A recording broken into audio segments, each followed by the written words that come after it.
In this videotape, in our pre-algebra series, we're going to be discussing multiplication and division of fractions. A fraction, of course, is a number that can be written as one integer divided by another integer, where we assume that the integer on the bottom is not 0. We call the number on the top of the fraction the numerator,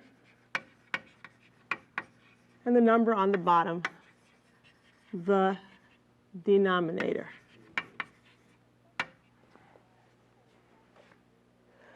Some books call a fraction whose numerator is less than the denominator a proper fraction. If the numerator is more than the denominator, it's an improper fraction. But basically, any number that can be written in this form, we'll say it's in fractional form. We'll call it a fraction. Now, an important rule to know when working with fractions is the fundamental principle of fractions.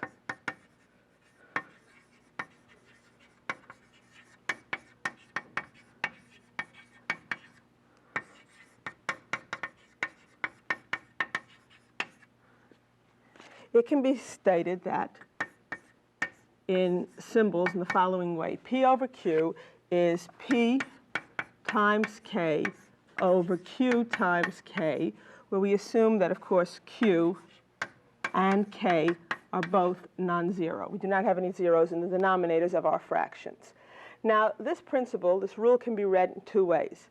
Reading from left to right, it says that if you have a fraction, P over Q, and if you multiply the top and the bottom by the same non-zero quantity, K, you get an equivalent fraction. Reading it the other way, from right to left, if you start with a fraction, if you divide the top and the bottom by the same non-zero quantity, K, you get an equivalent fraction. This will be helpful in our work with fractions. We will need this idea in order to reduce fractions to lowest terms. For example, if we have a problem like this, 12 over, and the answer is 12 over 30.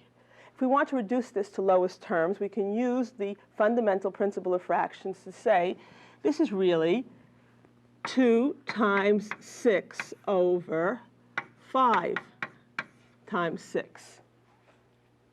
12 over 30, and the fundamental principle of fractions says we can divide numerator and denominator by the same non-zero quantity, 6, to get 2/5 for our answer.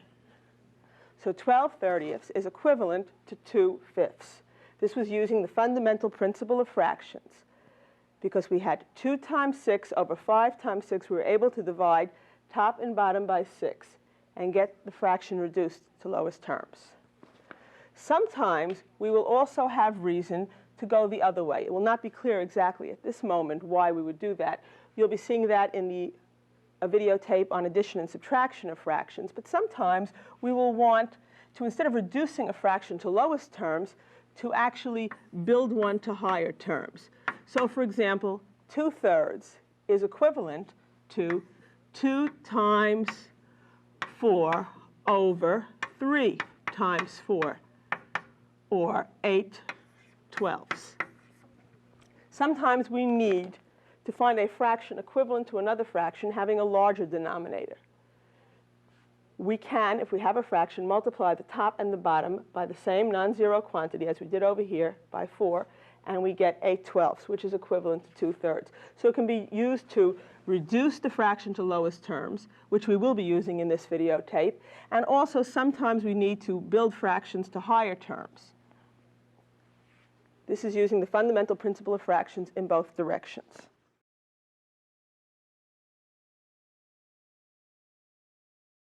Now, the key to multiplying fractions is the following rule. Multiplication of fractions.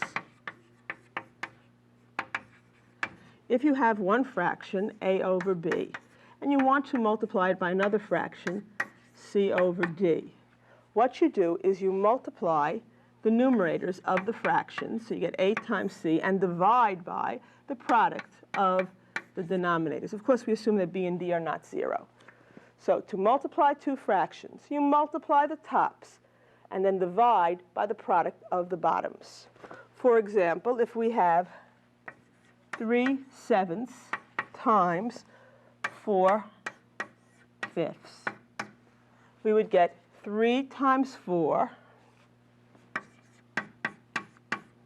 over 7 times 5 for an answer of 12 over 35, or 12/35 for that product. Now, it is expected that your answers to problems will be written in lowest terms. That is, the numerator and denominators will not have any factors in common that you could cancel out. Let's look at another example. Suppose we want to multiply 4 times 7 times 4 over 7 times 14 over 20. 4/7 times 14/20. Okay, if we proceed using just a rule for multiplication of fractions, we would get 4 times 14, which is 56, divided by 7 times 20, which is 140. So we get 56 over 140. But we have to reduce this to lowest terms. Now, some people, although I must admit not many, might notice that the numerator and denominator have, in fact, 28 as a common factor. Whereas the numerator is really 2 times 28, and the denominator is really 5 times 28. 2 times 28 is 56. 5 times 28 is 140. If you happen to see that, and once again, I don't really expect most of you to be able to see that right off the bat. If you happen to see that, you could then use the fundamental principle of fractions to divide numerator and denominator by 28 and get a final answer of 2/5. What is much more likely is that you will take a path like this. You will say 56 over 140. Okay, do I have anything in common that I can reduce? Well, you might say that 56 is 2 times 28. It's an even number, so you know 2 goes into it. You might say 140 is 2 times 70, and reduce this to 28 over 70 by dividing numerator and denominator by 2. From 28 over 70, you might say, well, you might at this point say, well, 7 goes into 28, 7 times 4, and 7 goes into 70, 7 times 10, so that this reduces now to 4/10. And then from 4/10 you could say, well, 4 is really 2 times 2, and 10 is really 5 times 2. So we can divide numerator and denominator by the 2 and get, of course, the same answer of 2/5. So you multiply the fractions, you reduce the answer you get to lowest terms. If you can do it all at once, fine, but as I said, most people are not able to do that in their heads at one time. If you can't, you get the same answer if you go slowly, just taking out any factors that you happen to see along the way. First, we saw that 2 went into the top and the bottom, and we canceled those out. Then we saw that 7 went into the top and the bottom, and then finally that, once again, 2 went into the top and bottom. Okay, actually, this is not even the easiest way to go about solving this problem. What we did was to perform the multiplication and then try to reduce to lowest terms. Sometimes it's more convenient if right up front you try to do the reducing to lowest terms, or try to cancel out common factors. 4/7 times 14/20 was the problem. Remember that what's going to happen here is that the two tops will combine into, in other words, you're going to multiply the tops and divide by the product of the bottoms. So it's going to be 4 times 14 over 7 times 20. Bearing that in mind, we can now try to cancel out common factors before we actually do the multiplications.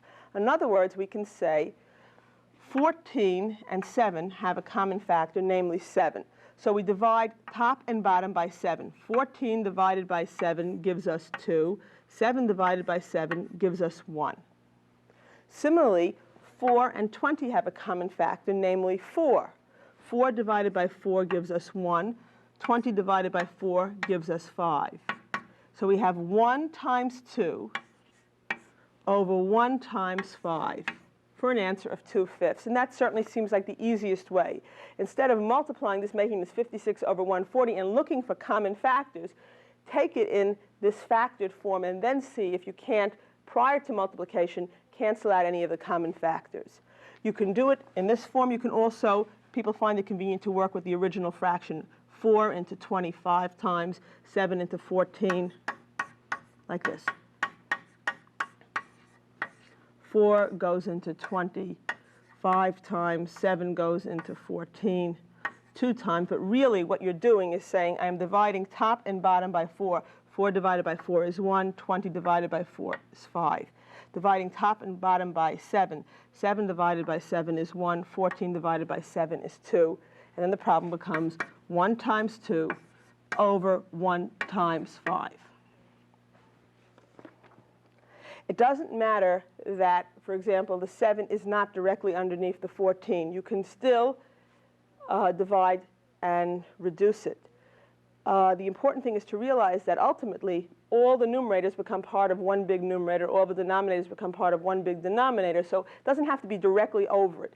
Anything on the top can really cancel out anything on the bottom, any common factors that way. Let's try another example.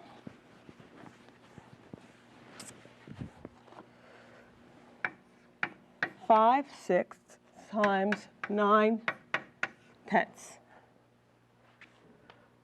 Okay, if you first do the multiplication, you get 5 times 9, 45 over 6 times 10 is 60.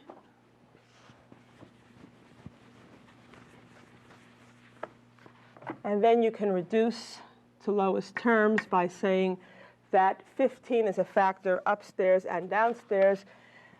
45 can be written as 3 times 15. 60 can be written as 4 times 15. And then dividing numerator and denominator by 15, this reduces to 3/4. On the other hand, you could have also done the problem by saying 5 sixths times 9/10.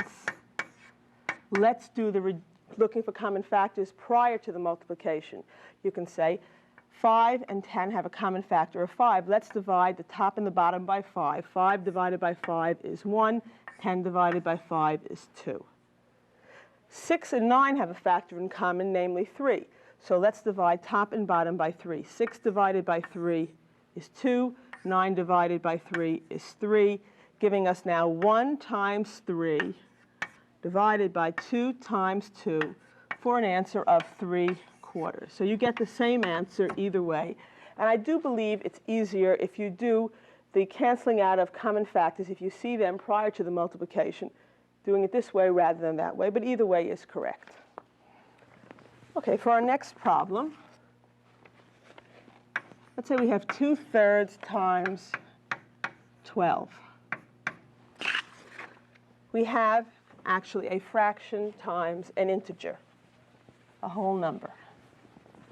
We can still use the rules of multiplying fractions. All you have to realize is that this is really 2/3 times 12 over 1. In other words, write your integer as 12 over 1 and then proceed by the methods that you've already learned. So you can make it 2 times 12, 24 over 3 times 1, which is 3, and then dividing top and bottom by 3 to get an answer of 8. Of course, you could also have said 2/3 times 12, make it 12 over 1, and go 3 divided by 3 is 1, 12 divided by 3 is 4, producing 2 times 4 over 1 times 1, or 8, as an answer. So we get the same answer either way. The important thing is to realize that an integer can be written in fractional form, just divided by 1.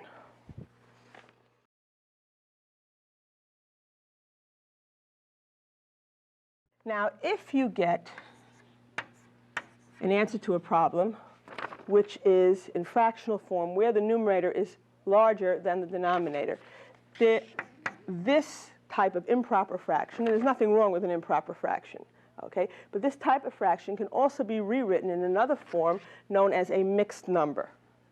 So we have fractional form and mixed form. This is equivalent to the mixed number 2 and 2/3, which means really 2 plus 2/3, 2 and 2/3. To understand this, realize that 8/3 really means 8 divided by 3. It's 8 divided by 3. If you take 8 and divide 3 into it, what do you get? You get 3 goes into 8 2 times. 2 times 3 is 6. Subtract with a remainder of 2. And the way we can write this is we get 2 plus a remainder of 2. That's 2 plus 2 over 3. You rewrite this as the quotient plus the remainder over the divisor. So it's 2 and 2/3. The quotient, 2, plus the remainder over the divisor. Sometimes we will need to be able to go from fractional form to mixed form and back again. If you have it in the fractional form and the numerator is larger than the denominator, you actually perform the division and you write it as the quotient plus the remainder over the divisor.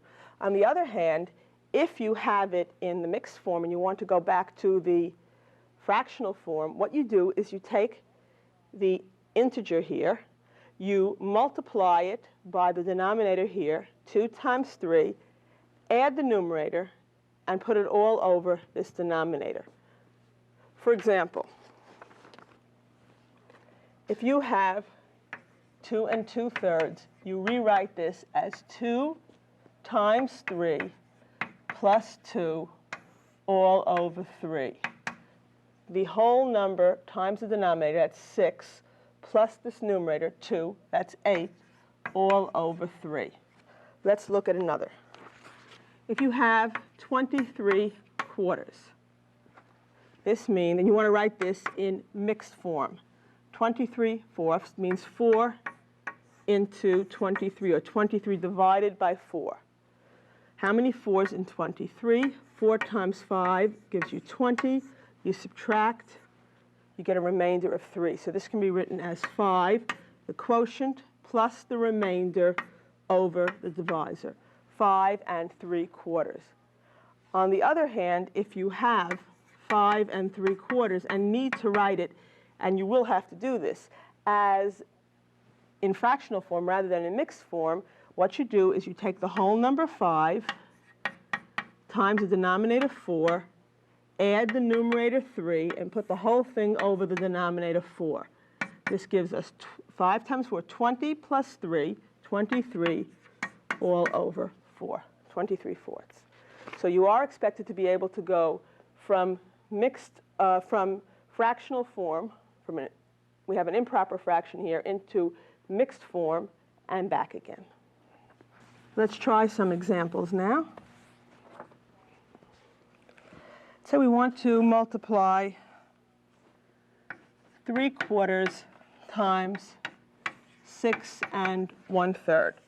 In order to do this, in other words, multiply something in fractional form times something in mixed form, everything has to be turned into fractional form. You must first rewrite your mixed number in fractional form. Okay, we have 3/4. Now, 6 1/3 can be rewritten as 6 times 3, 18 plus 1, 19/3. Using the procedure we had before, you take the whole number, you multiply it by the denominator, 6 times 3, 18, add the numerator, 1, to get 19, and put the whole thing over 3. Of course, if you took 19 divided by 3, you would get 6 1/3. So first you have to express the fractions in the form a over b times c over d, so we can use the rule for multiplying fractions that I gave you earlier. Then you multiply the tops and divide by the product of the denominators. Of course, it's certainly easier if you first say, before you do the multiplication, I'm going to divide top and bottom by 3. 3 divided by 3 is 1. 3 divided by 3 is 1. And you get a final answer of 19/4. 19/4. Now, it can be left in this form. There is nothing wrong with 19/4 as an answer. Sometimes, however, in algebra, you will have a reason to change back to put this into mixed form. And if you want to, or if you have to do that, this means 19 divided by 4. 4 goes into 19 4 times. 4 times 4 is 16. Subtract with the remainder 3. So it's the quotient 4 plus the remainder over the divisor, 4 3/4. 19/4 is correct, or 4 3/4. Okay, let's try another example. Let's say we have 2 1/3 times 1 1/2.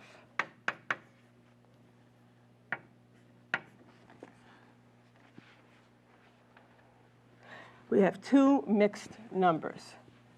Okay, the first thing we have to do is to rewrite this as each one in fractional form. Now, 2 1/3 would be 2 times 3, 6 and 1, 7/3. And here we have 1 times 2, 2 plus 1, 3 halves. So 2 1/3 is equivalent to 7/3, and 1 1/2 is equivalent to 3 halves.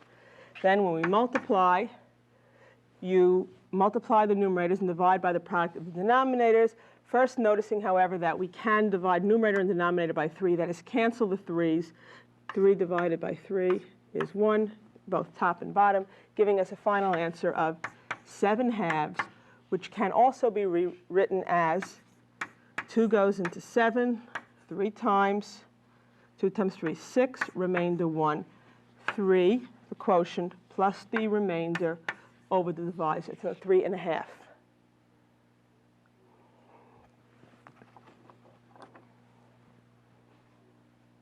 Two 1/3 times 1 1/2 gives you an answer of 7 halves, or 3 1/2.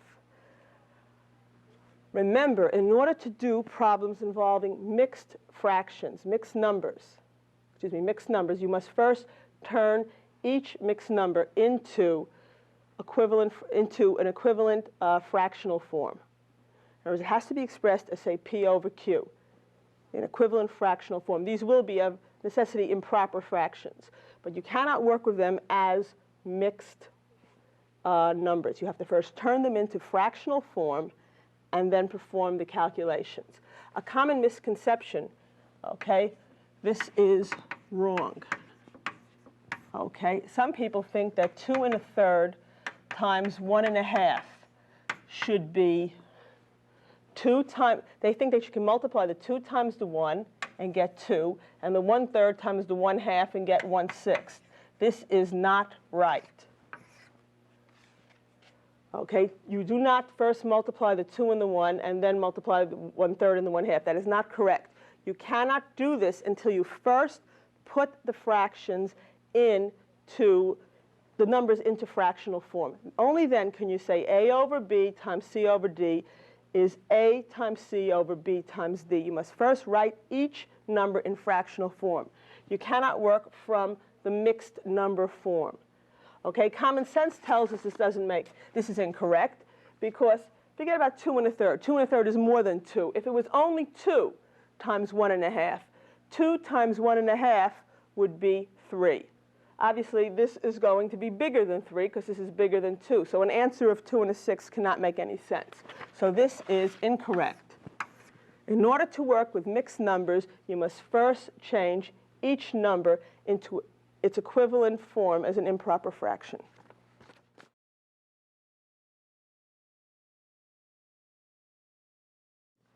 Okay, now let's discuss division of fractions.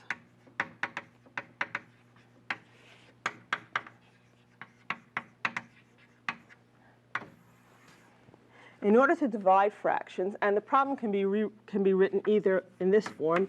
You might see it A over B divided by C over D, one fraction divided by another. Sometimes you see it like this, A over B divided by C over D. Most textbooks write it this way because it saves space, but these are really equivalent problems.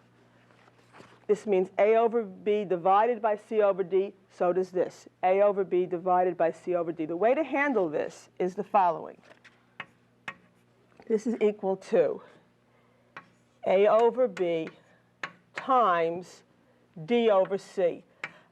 In other words, instead of dividing a over b divided by c over d, you invert the divisor and multiply. Or you multiply by the reciprocal of either the denominator or the second fraction here. A over b divided by c over d is equivalent to a over b times d over c. You invert and multiply by the divisor. So to divide two fractions, one fraction divided by another, okay?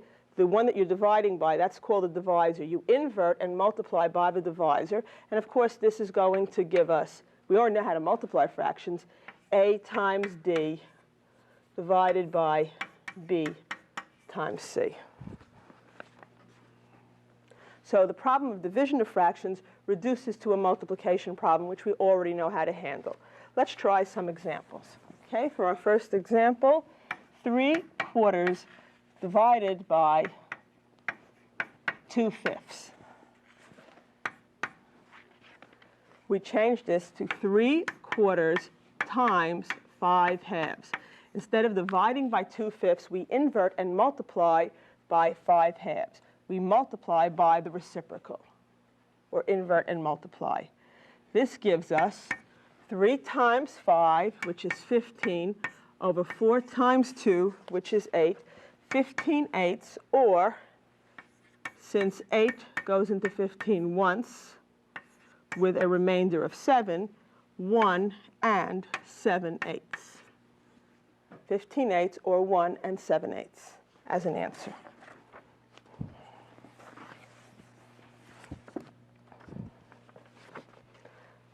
By the way, the problem could have been written this way, or 3/4 divided by 2/5. Either this way, 3/4 divided by 2/5 like so, or like this way. Either way, you would write 3/4 times 5/2 and proceed the way we did. All right, for our next example, let's look at 3/10 divided by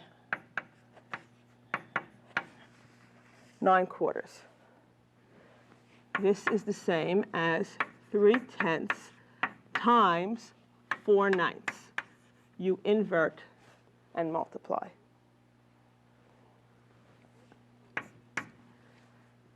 This can be either finished by saying 3 times 4 is 12, 10 times 9 is 90, and then trying to reduce to lowest terms by dividing top and bottom by the biggest common factor, which in this case is 6. 12 is really 6 times 2. 90 is really 6 times 15. So this can be dividing top and bottom by 6. This gives us 2/15 as an answer.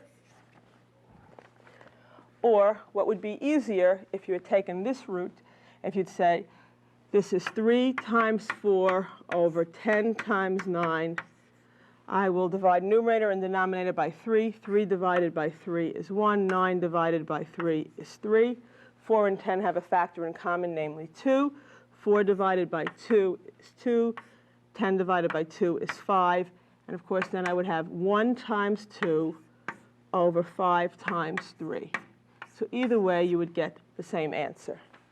I hope I'm convincing you that this is really an easier way to go.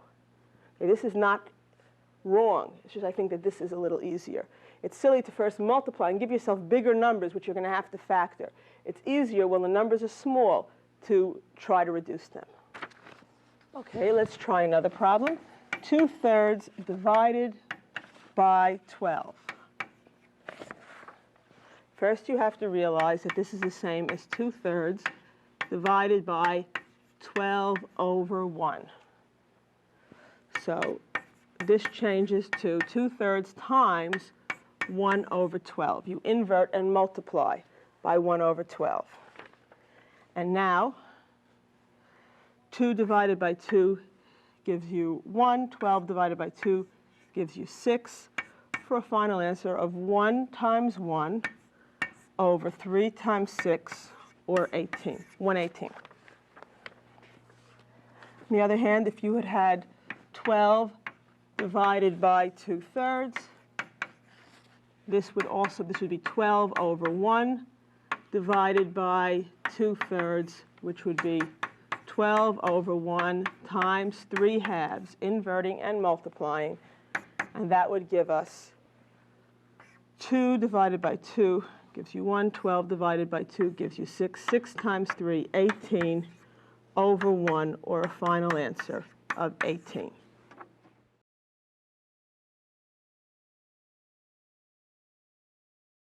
For our next example, let's try this. 3 2/3 divided by 5/12. Just like with multiplication of fractions, in order to do division of fractions, you have to first change mixed numbers into fractional form. Okay, the rules for multiplication and division of fractions have to deal with numbers that are in fractional form, in the form P over Q.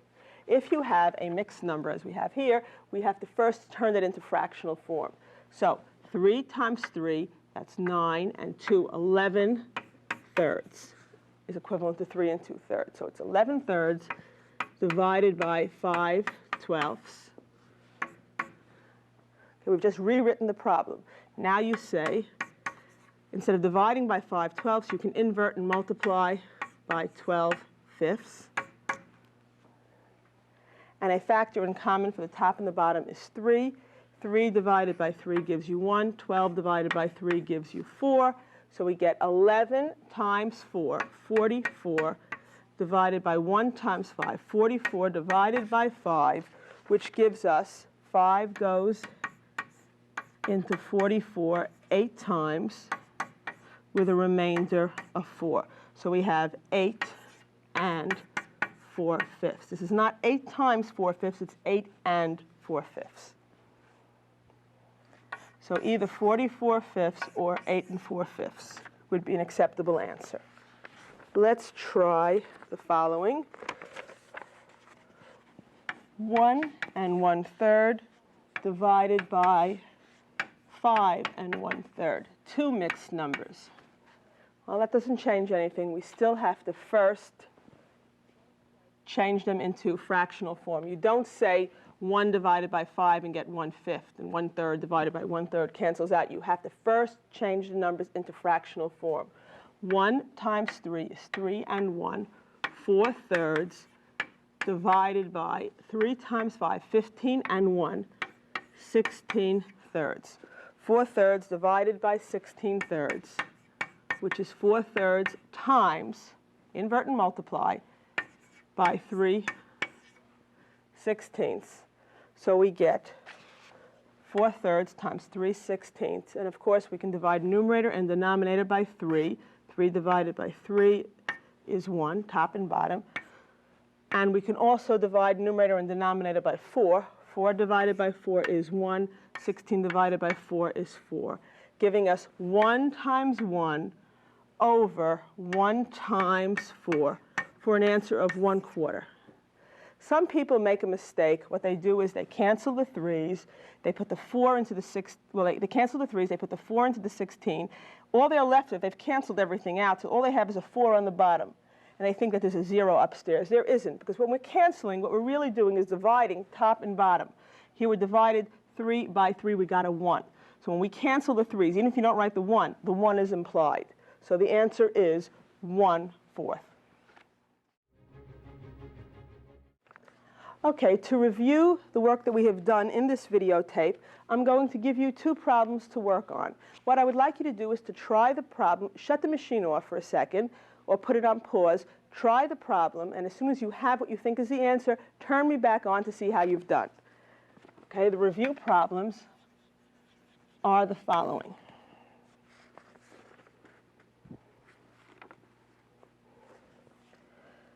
Three 1/3.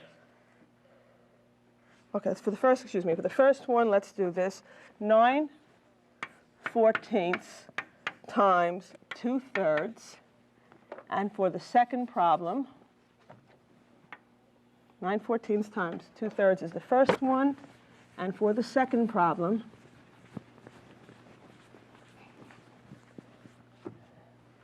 3 1/3 divided by 2 1/2. So I want you to do a multiplication, 9/14 times 2/3, and also a division, 3 1/3 times 2 1/2. Okay? You can put me on pause now and try the problems. And when you have the answers, turn me back on, and we'll see how you've done. Okay. Now, hopefully, what you did in this problem was to say 9/14 times 2/3. I want to multiply two fractions.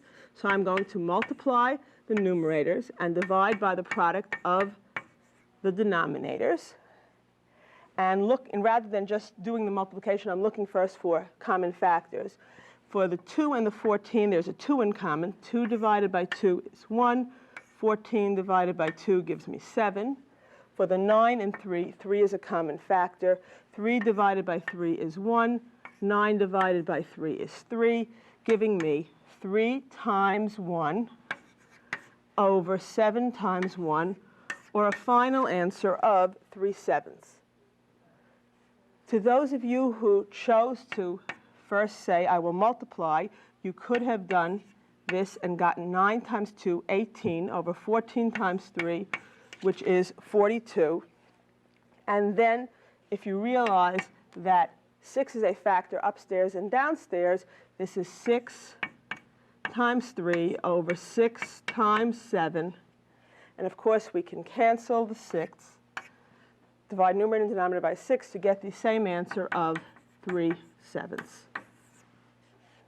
So either way, if you had 18 over 42 and reduced that to 3/7, or if you did the reducing first, the answer to the first problem is 3/7. Now let's look at the second problem. In order to do the second problem, we see we're dealing with mixed numbers. The first thing is to turn each number into fractional form. Well, 3 1/3 can be rewritten as 3 times 3, 9 plus 1, 10/3. Now divided by 2 1/2 is 2 times 2, 4 plus 1, 5/2. So we rewrite this as 10/3 divided by 5/2. And to do that, we, of course, invert and multiply by 2/5. And this gives us 10 times 2 over 3 times 5, 20 over 15, which is not in lowest terms, but you can divide numerator and denominator by 5 to get 5 times 4 over 5 times 3, and then to divide numerator and denominator by 5, getting an answer of 4/3. Perhaps a better way to do the same problem would have been to say right off the bat, look, the numerator and the denominator, they have 5 as a common factor. Divide the denominator by 5, divide the numerator by 5. 2 times 2 is 4, over 3 times 1 is 3, 4/3 as an answer, or equivalently 1 1/3. And that brings us to the end of this videotape.